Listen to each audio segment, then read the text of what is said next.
You want to know a surefire, guaranteed way to accumulate wealth, to start to accumulate wealth, and to see yourself start growing in your wealth. Now, we know that wealth comes in many different forms. Wealth comes in the forms of community, relationships, but even if you're speaking from a monetary sense, but it works in anything, you know.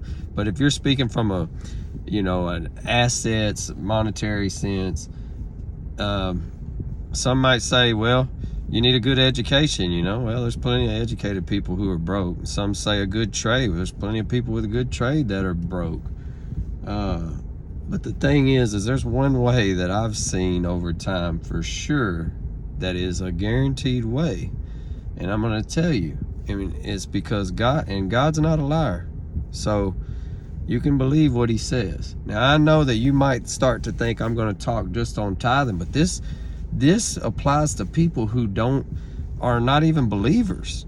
Some call this karma, but I'm going to tell you it's a universal law set in motion by God. And what it is, and we can touch on tithing, you know, God says bring a tenth, you know, give me the tenth. You don't need your money. It's about obedience and, you know, to God, and to show that and putting him first. And he tells you this from Genesis.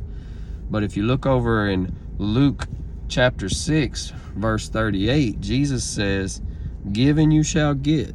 It'll be pressed down. Whatever you give, you'll get back. It'll be pressed down to make room for more. In Malachi 3:10, God says, bring a tenth of all you have into the storeroom, so that there will be food enough in my temple and I will open up the windows of heaven and pour out my blessings to you. And I want to tell you something. Some might say, well, this is a way for the church to get money. This is a way. But the church is supposed to be helping people. They're supposed to be helping the needy with that. You know, when Jesus is asked, what's the most important commandment? He says, to love God with all your heart. But then he says the second is equally important. It's to love your neighbor as you love yourself. So God cares about how people care about other people. Your neighbor's anybody in need. He cares about how people care about other people.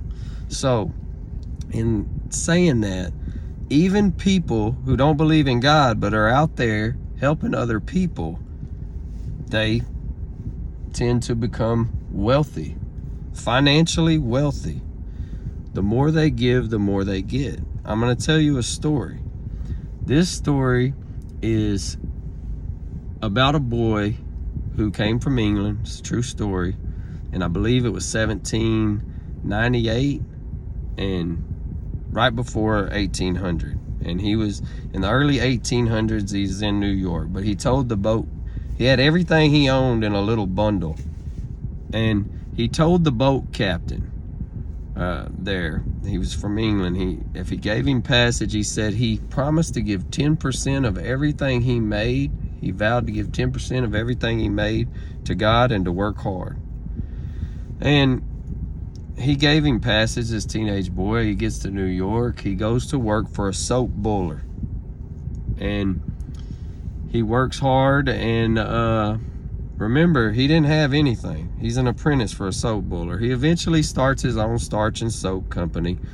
And in 1846, I believe it was, they said his estimated value was around $300,000 then, and which is about 10 to 12 million in buying power now.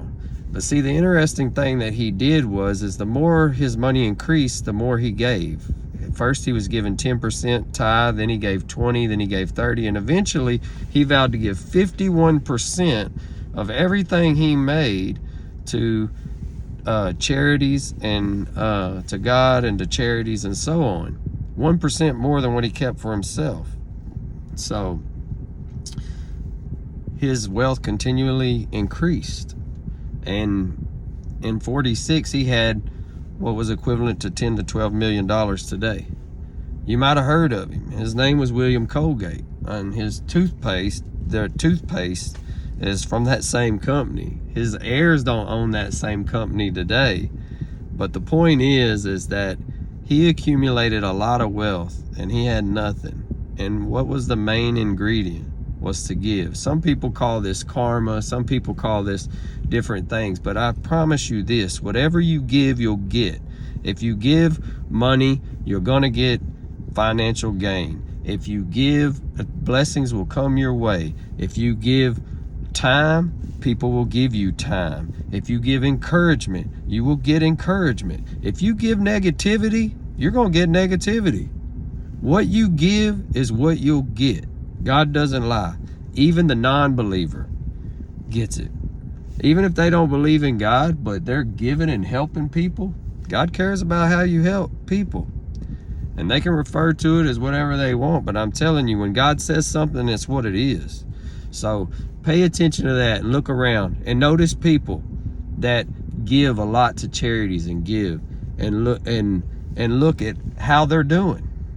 Anyway, God bless you. I'll see you next time.